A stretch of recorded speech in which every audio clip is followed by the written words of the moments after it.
Introduction. The part of a plant that attracts us to it is flowers. Flowers in full bloom make us cheerful. They make our lives colorful. Just as there is a variety of flowers, there is a wide array of leaves. It is a sheer delight to watch leaves and flowers of different shapes and sizes.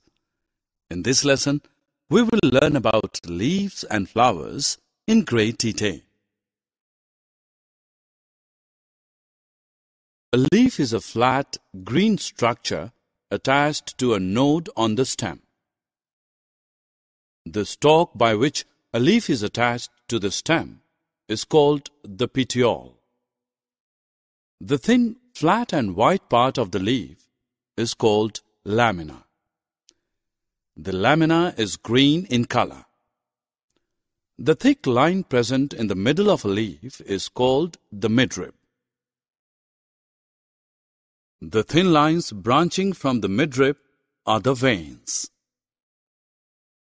The arrangement of veins on a leaf is called venation. When veins appear to branch from the midrib, the venation is called reticulated venation. When the veins run parallel to one another, the venation is termed as parallel venation. This type of venation is generally found in the leaf of grass. An important function of the leaf is to keep the plant cool in summers. This is accomplished through transpiration. Transpiration is the process by which water vapor evaporates from the leaves and stems of a plant into the atmosphere. Small pores called the stomata on the underside of the leaves facilitate transpiration. Like animals and human beings, plants also require food for their survival. However, unlike animals and human beings, they can make their own food by the process of photosynthesis. This process takes place in the leaves of the plant. In this process, the leaves of a plant use the energy from the sunlight to convert the carbon dioxide absorbed from the air and the water absorbed from the soil into glucose. The food prepared by leaves is then transported to the different parts of the plant. You just learnt that leaves make their food with the help of photosynthesis. The tiny structures on leaf inside which photosynthesis takes place are known as chloroplasts.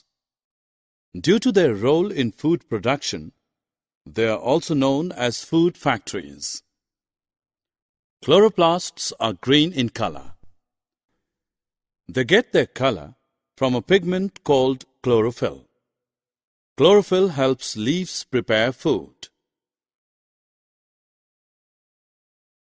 We see flowers all around us, in balconies, in lawns, in parks, in sidewalks.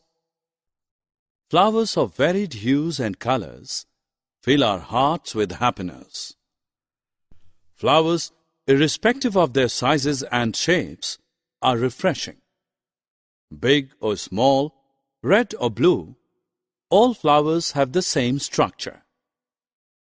The outer part of the flower is known as calyx. It consists of green leaf-like sepals. The inner part of the flower is called corolla. It comprises the petals. Different flowers have petals of different colors.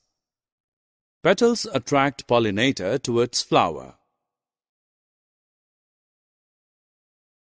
The male part of the flower comprises one or more stamens. Each stamen is a stalked structure.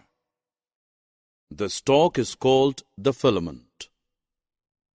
Atop the filament are two sacs containing pollen. These sacs are known as anthers. The female part of the flower is called the pistil. It is the innermost part of the flower. The pistil has three parts: stigma, style, and ovary. The stigma is the sticky surface at the top of the pistil. It traps and holds the pollen. The style is a tube-like structure that holds up the stigma. The style leads down to the ovary that contains the ovules. Summary. Let us summarize what we have learned. The stalk by which a leaf is attached to the stem is called the petiole. The thin, flat, and white part of the leaf is called lamina. Photosynthesis is the process by which the leaves of a plant use energy from the sunlight to convert the carbon dioxide from the air and the water absorbed from the soil into glucose. Transpiration is the process by which water vapor evaporates from the leaves and stems of a plant into the atmosphere. The outer part of the flower is known as calyx. The inner part of the flower is called corolla. The male part of the flower is called the stamen. The female part of the flower is called the pistil.